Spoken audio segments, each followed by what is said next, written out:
Tahun ini sulit dan tahun depan sekali lagi saya sampaikan,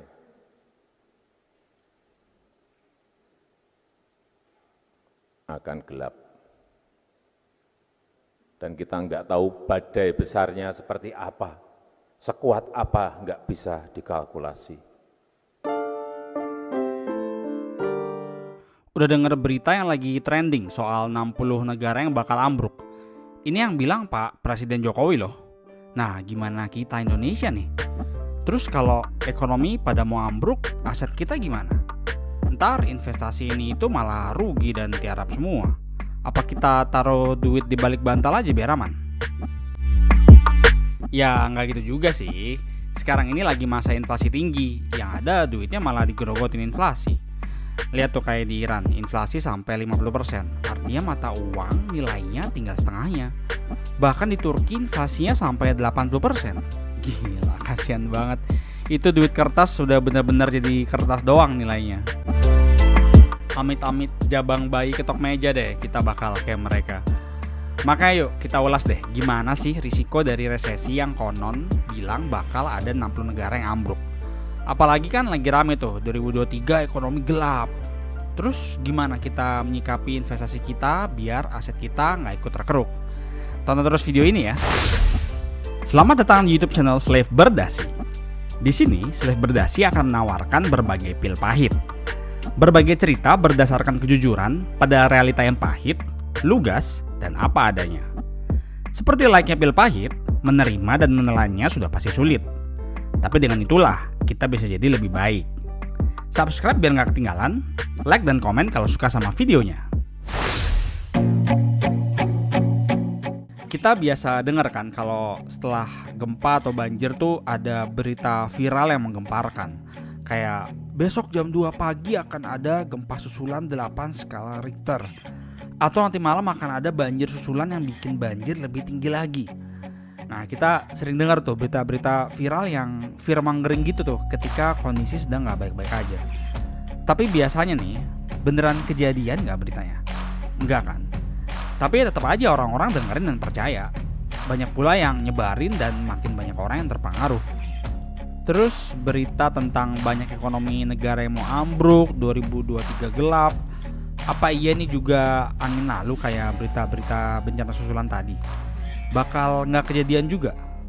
Ya gue gak bilang kalau gak ada risiko itu. Tapi yang perlu kita kesampingkan dulu adalah ketakutan yang berlebihan dan tetap rasional. Nah sekarang mari kita bahas tentang risiko resesi ini. Mulai dari gimana dampaknya ke kita. Udah pastilah yang paling utama dampaknya adalah duit kita sendiri. Gue akan bahas dari beberapa indikator, mulai dari indikator saham, indikator mata uang, dan indikator suku bunga.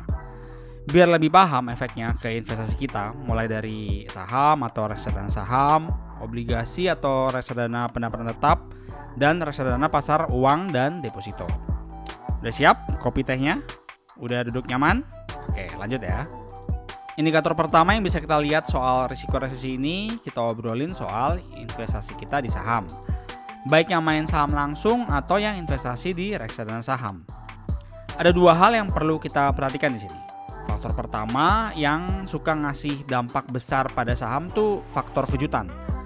Misalnya ngarep laba naik 20%, ternyata cuma naik 15%.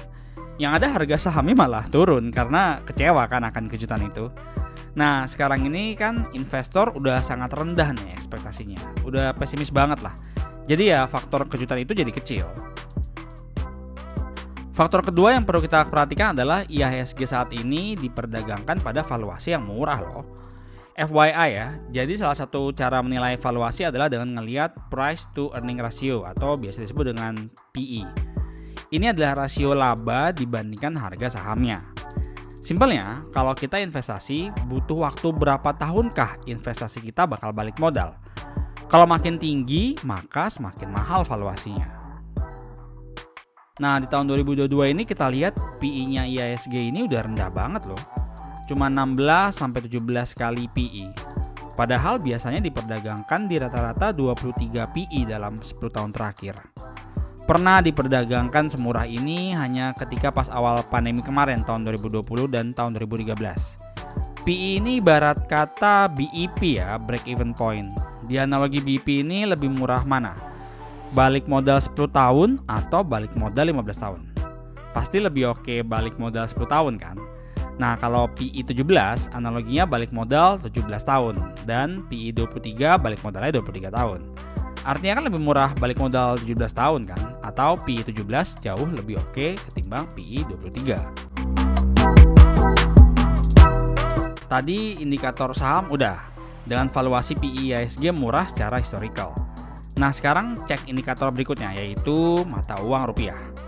Dulu pas tahun 2012-2013, rupiah kita melemah sampai minus 50%, dari 8 ribuan sampai 12 ribuan. Nah, di tahun 2022 ini kita lihat rupiah kita apakah melemah? Iya benar, udah di level 15 ribuan. Lumayan bikin ketar-ketir juga nih ya, akhirnya tembus di angka 15 ribu. Tapi ya guys, pelemahan mata uang itu nggak bisa dihindari, karena bisa dibilang seluruh dunia juga melemah terhadap US dollar. Jadi nggak cuma rupiah sendirian, malah kalau kita lihat data objektifnya, rupiah masih tergolong kuat loh, cuma melemah 8% aja di tahun 2022 ini. Kita lihat nih angkanya di chart ini. DXY atau nilai USD dibandingkan basket currency, kumpulan mata uang lainnya menunjukkan USD memang kuat 20% dalam setahun terakhir.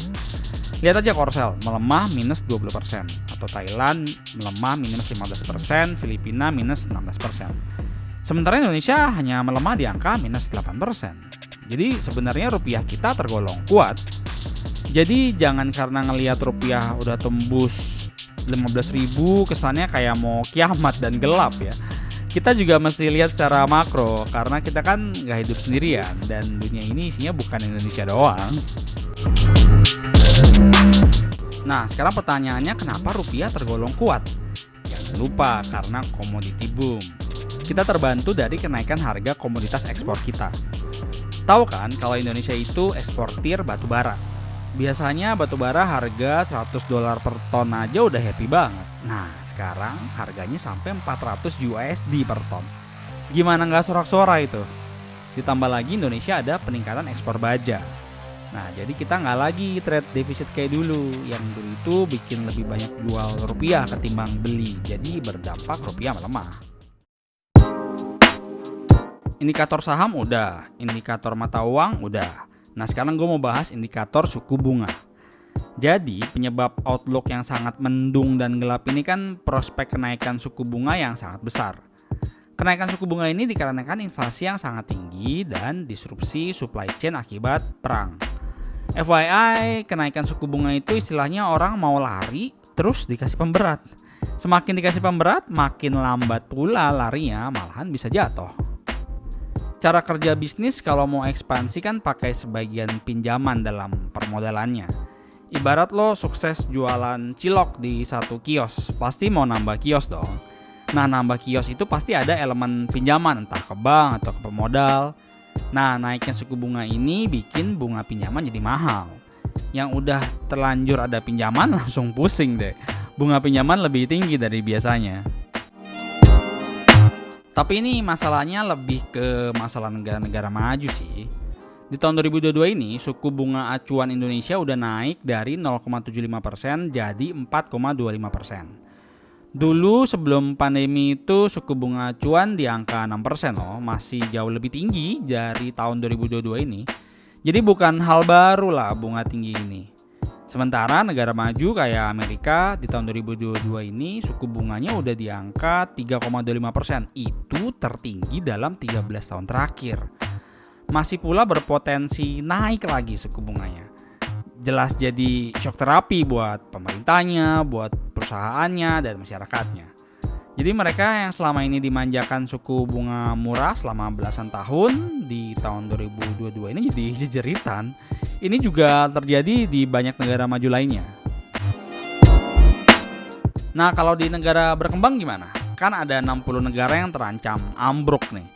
Ya, selain suku bunga naik juga, harga bahan pokok pun terkerek naik pesat. Nah, tapi negara-negara berkembang yang terancam ambruk ini sayangnya nggak punya komoditi ekspor. Nggak kayak Indonesia yang tadi gue bilang punya komoditi boom di batubara, baja, dan minyak kelapa sawit. Surplus ekspor ini yang bisa macam-macam, mulai dari menguatkan rupiah seperti yang gue bilang tadi, bisa pula subsidi kenaikan bahan pokok dan BBM. Untuk permasalahan suku bunga ini akarnya adalah dari harga bahan pokok naik yang berasal dari commodity boom. Kalau negara maju, biaya hidup naik, utang naik, setidaknya masih ada simpanan dan sisa gajinya masih banyak. Tapi kalau negara berkembang dan miskin, biaya hidup naik, ya langsung sakit kepala deh semuanya. Mulai dari masyarakatnya, korporasinya, pemerintahnya, dan ekonominya secara keseluruhan. Kenaikan suku bunga di tahun 2022 ini yang bikin investasi di reksadana pendapatan tetap atau obligasi itu jelek. Selalu kan, rule of thumb-nya tren kenaikan suku bunga acuan itu jelek buat obligasi. Kalau kita lihat secara jangka panjang, sebenarnya investasi di obligasi atau reksadana pendapatan tetap itu menarik. Karena tren suku bunga dalam jangka panjang akan turun seiring majunya perekonomian suatu negara. Tapi yang jadi permasalahan kan jangka pendeknya nih, setidaknya gimana selama 12 bulan ke depan. Kuncinya sih kita lihat seberapa tinggi puncak inflasi kita. Terutama pasca kenaikan Pertalite dari 7.600 ke 10.000. Karena suku bunga acuan itu fungsi utamanya untuk mengendalikan inflasi. Sejauh ini sih proyek inflasi kita sekitar 6% di tahun 2022. Amit-amit lah ya, jangan sampai kita kayak Amerika yang inflasinya udah nyentuh angka 8% atau Uni Eropa yang udah nyentuh angka 10%. Apalagi Turki dan Argentina, amit-amit deh, ketok meja yang keras. Dengan rupiah kita yang lebih terkendali sih so far itu indikasi yang bagus ya buat inflasi kita juga. Ingat, jangan lihat angka 15.000-nya ya. Berita baiknya adalah buat kalian yang termasuk investor konservatif. Dengan suku bunga acuan meningkat, artinya bunga tabungan dan deposito juga meningkat. Buat yang hobi naruh duit di reksadana pasar uang, pelan-pelan bunganya bakal naik juga nih. Mantap. Terakhir, jangan lupa ya, tahun 2023 itu kita udah masuk tahun politik karena ada pemilu serentak kan di awal tahun 2024. Nggak usah jauh-jauh lah, di kuartal 4 tahun 2022 ini aja udah beberapa parpol udah ngumumin capres dan udah pada safari politik kan. Pengaruh politik itu sangat kuat loh terhadap IHSG karena kan ngasih harapan baru ya. Kalau kita lihat dalam 10-11 tahun terakhir, IHSG naik paling banyak itu pas tahun politik di tahun 2014 dengan kenaikan sampai 22%. Euforia politik lah karena terpilihnya Pak Jokowi jadi presiden. Padahal ya waktu itu kinerja laba IHSG lagi kurang bagus, secara rupiah kan melemah sampai minus 50%. Lesson learn-nya jangan jadi terlalu negatif lah karena berita-berita fearmongering dunia akan kacau balau, hancur, gelap, hitam 2023. Bukan gak mungkin nanti yang terjadi malah sebaliknya di investasi kita. Lebih bijaknya ya kita diversifikasi. Investasi dibagi ke beberapa pos. Ada yang ke pasar uang atau tabungan, ada yang ke obligasi, ada yang ke pasar saham. Jadi jangan cuma lihat 12 bulannya ke depan yang mengerikan, tapi lihat juga big picture jangka panjangnya.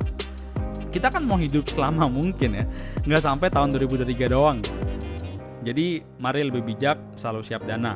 Kalau emang ada koreksi ya bisa serok. Tapi kalau investasi kita naik terus to the moon ya bagus dong. Jadi gimana? Masih ikutan takut ekonomi bakal hancur lebur nih dan nyebarin ke grup WhatsApp? Lebih milih nyimpen duit di kotak sepatu aja?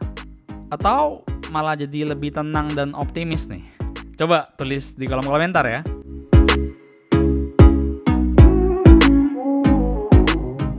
Melalui petualangan perspektif ini, Slave Berdasi bercerita dari point of view-nya sendiri tentang hidup, pekerjaan, keuangan, ekonomi, sosial secara jujur apa adanya. Semoga melalui cerita Slave Berdasi, kalian mendapatkan sudut pandang baru yang bermanfaat. Like dan komen kalau suka sama videonya, dan subscribe untuk ngikutin video-video terbaru dari Slave Berdasi. Sampai ketemu di video berikutnya.